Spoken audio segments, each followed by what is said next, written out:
Well, thank you for tuning in to today's talk. It's Friday the 19th of November today. Now, the FDA, of course, in the States has just approved booster doses for everyone over the age of 18. More on that in a minute. Let's just look at what the World Health Organization is saying about this first on boosters.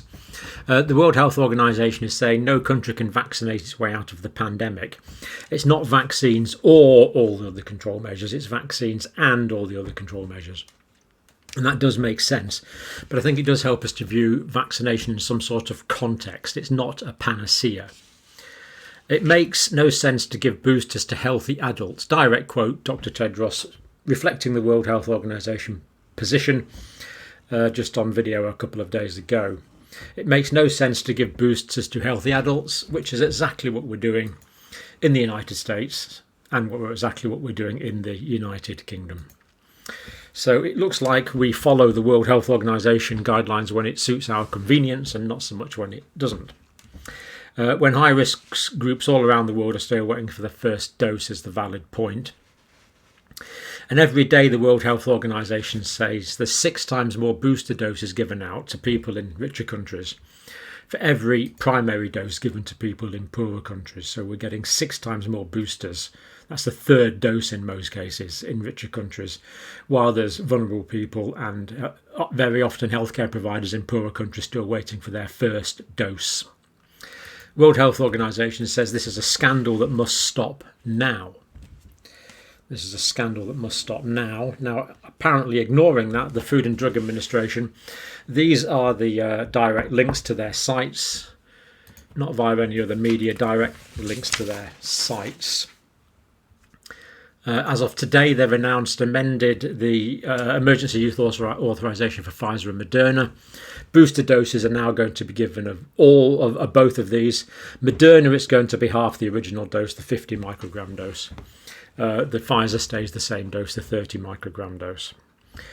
Some might have suggested that the Pfizer dose was a little large to begin with, but whatever the truth of that, they're now giving the lower dose, the half dose for the boosters.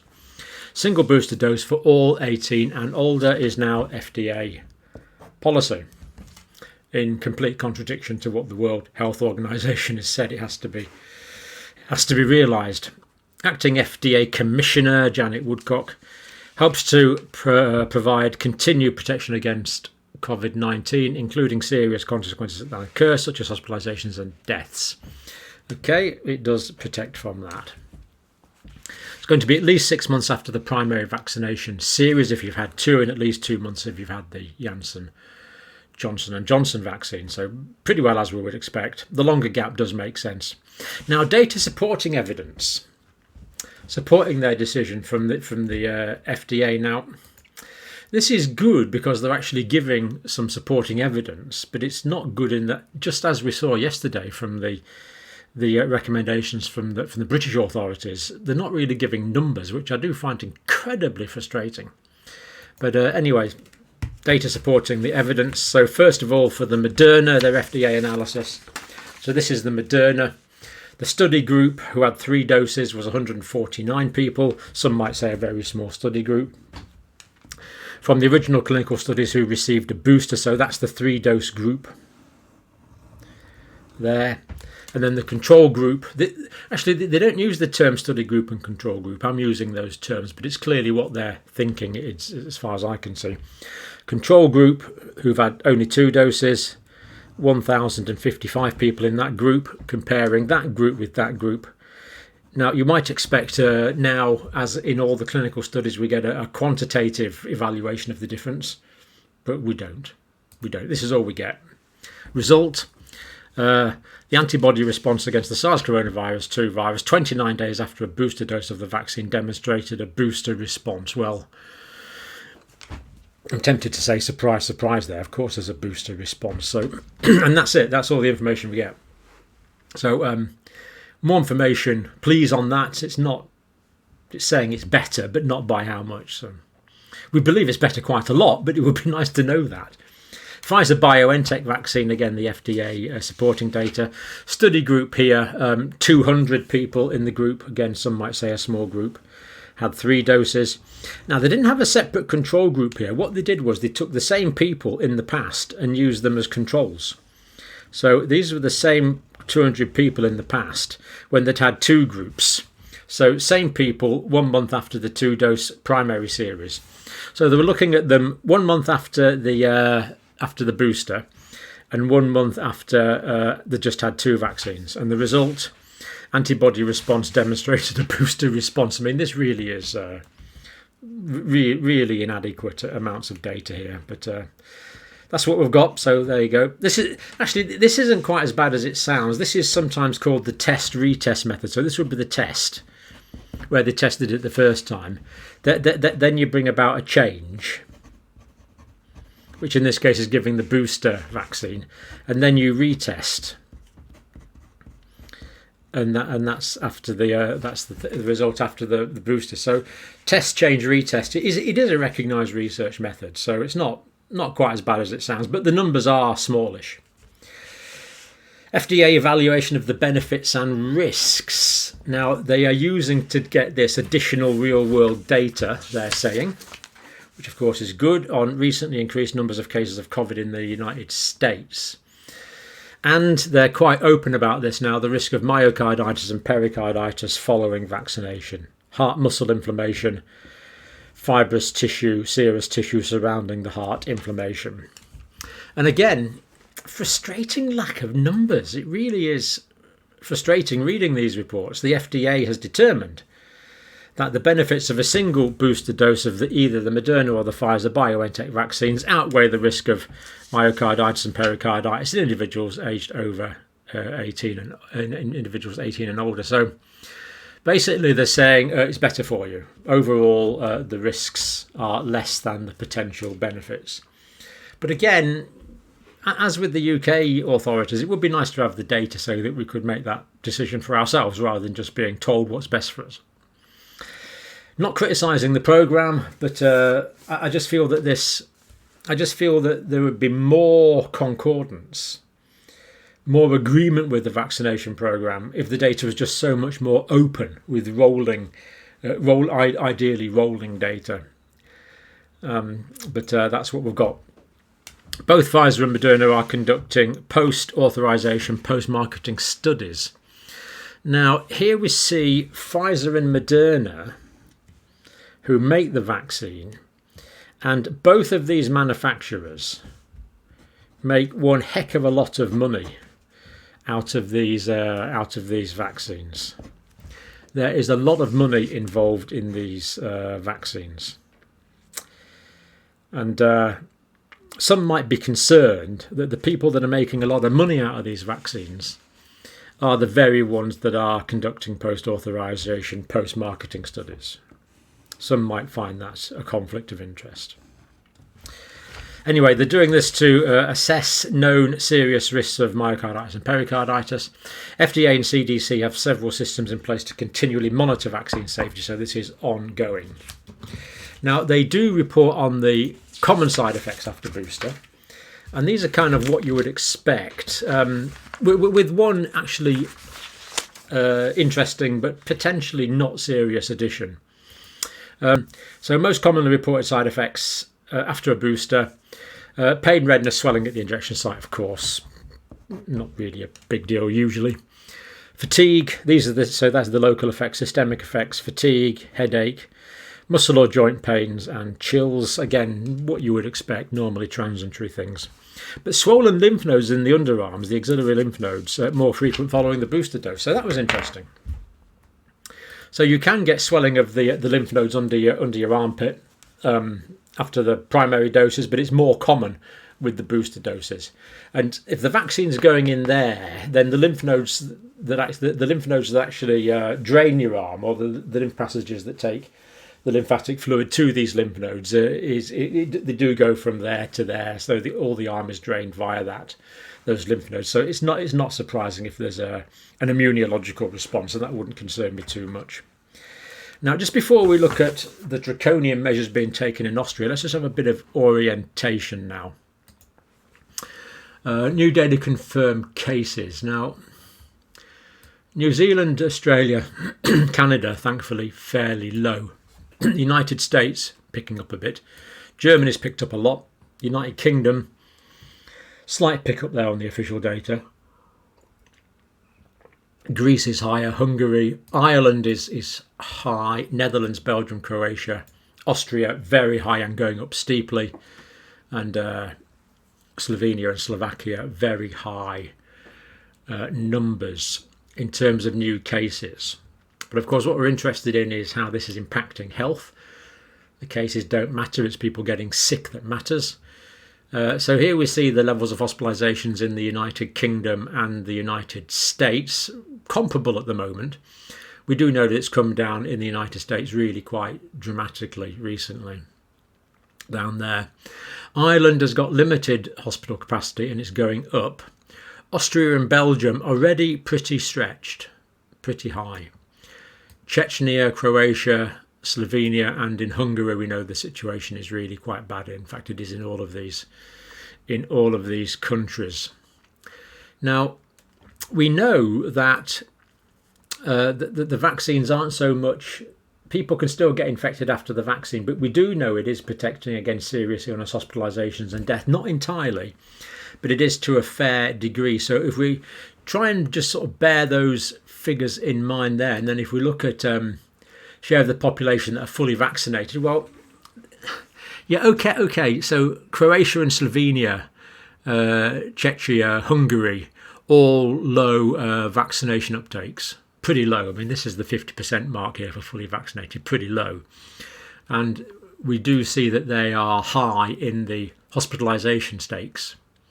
So I think this is clear correlation evidence.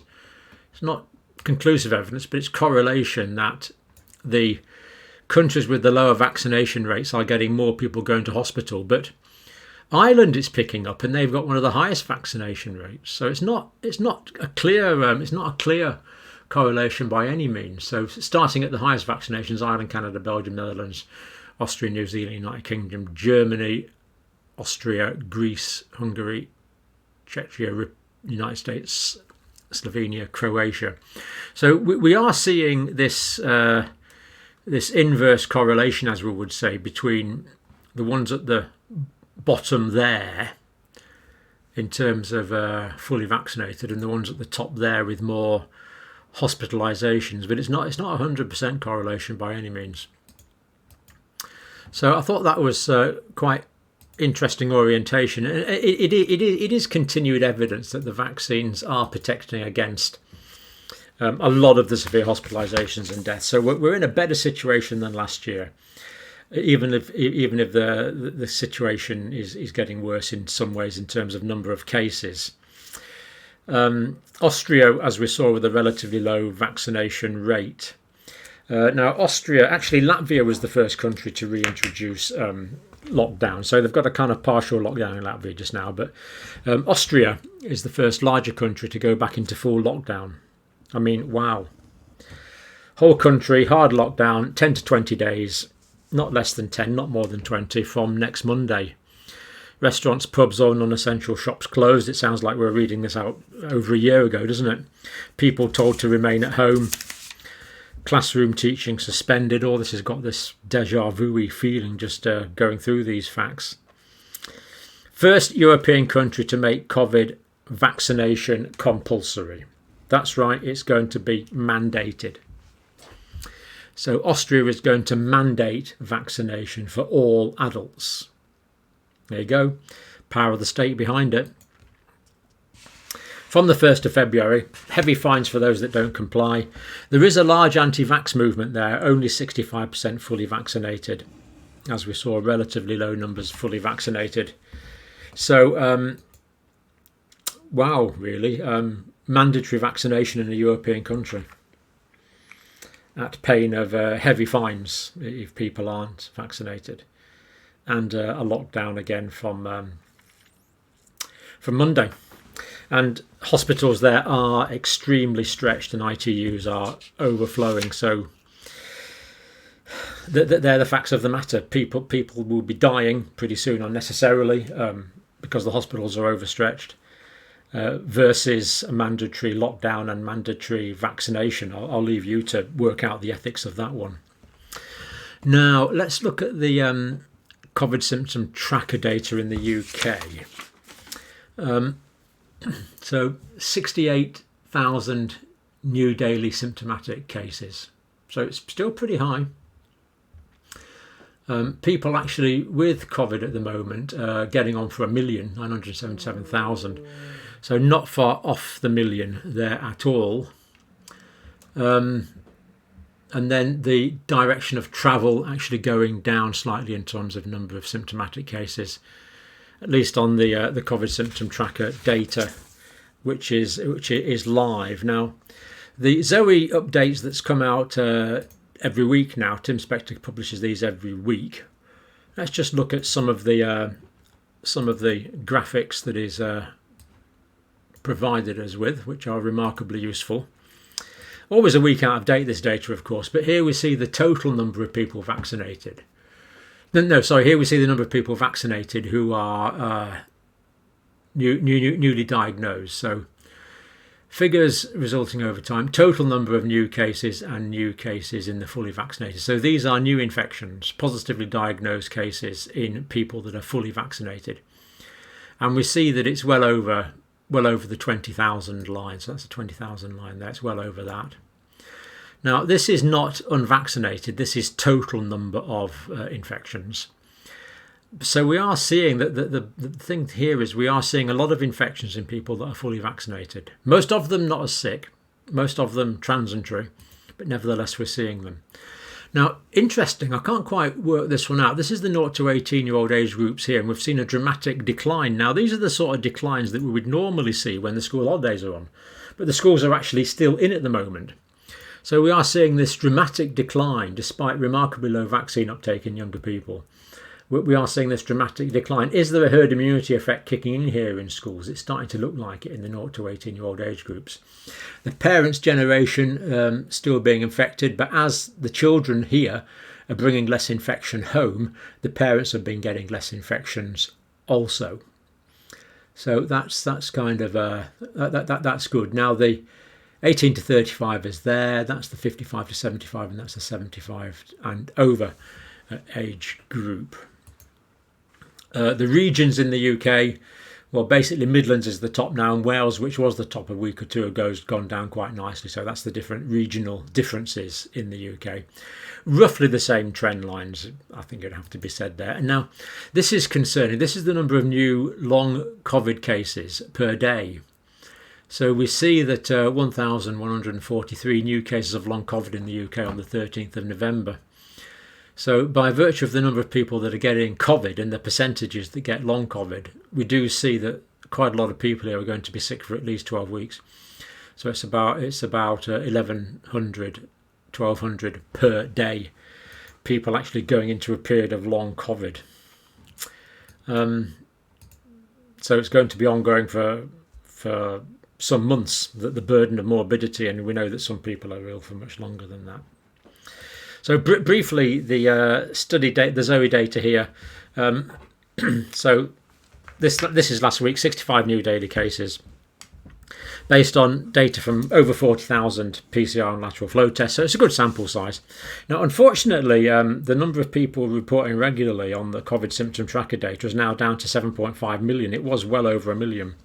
So if you did used to use the COVID symptom tracker app, and you can use it in the States as well, I've been filling it out.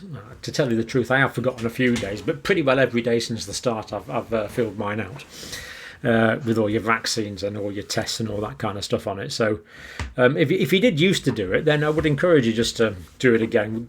Let's get it back up to 1 million. It's a much nice rounder number.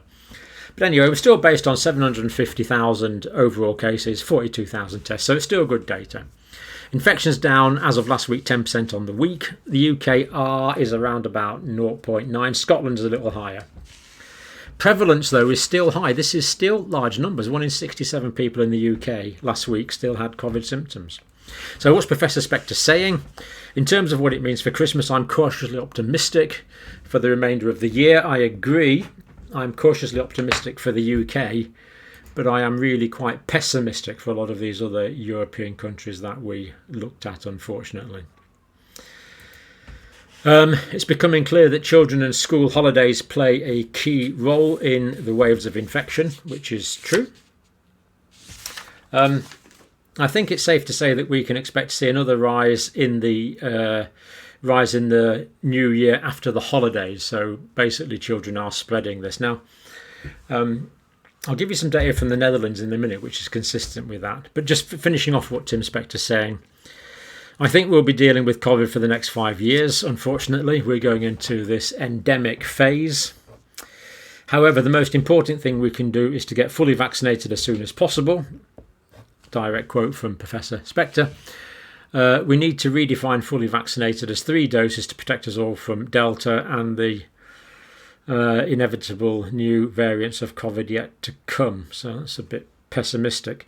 Personally, I think that given that the Delta variant's been around for some time now, it could well be that the Delta variant is some form of optimization of the virus, and that it might not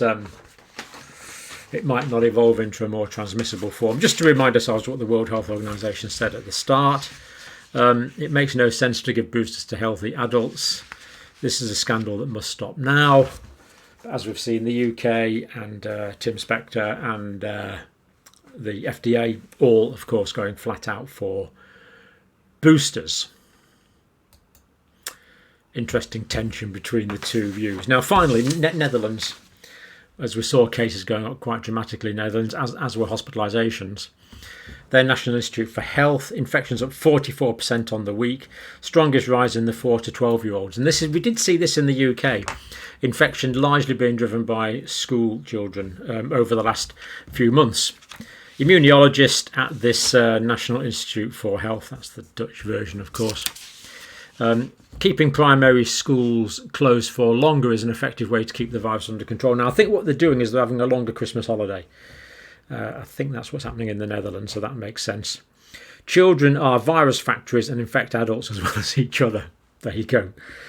That are the words of the immunologist, and of course he's right. But there again, we're all vaccine factories. It's just that we herd children together in indoor schools. Reasons for pessimism, I'm afraid, in Europe.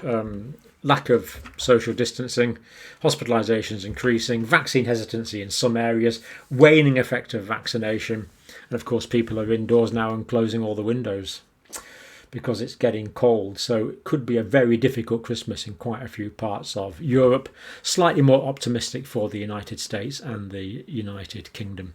And ironically, and I don't know, maybe I shouldn't say this, but ironically, while the World Health Organization and Tim Spector and all the official government guidelines are telling us to exercise more social distancing, maybe the fact that we've been rather lax at this in the UK and the United States over the past few months has allowed more herd immunity to develop, which may mean we're in a slightly better position going into winter in terms of overall community immunity.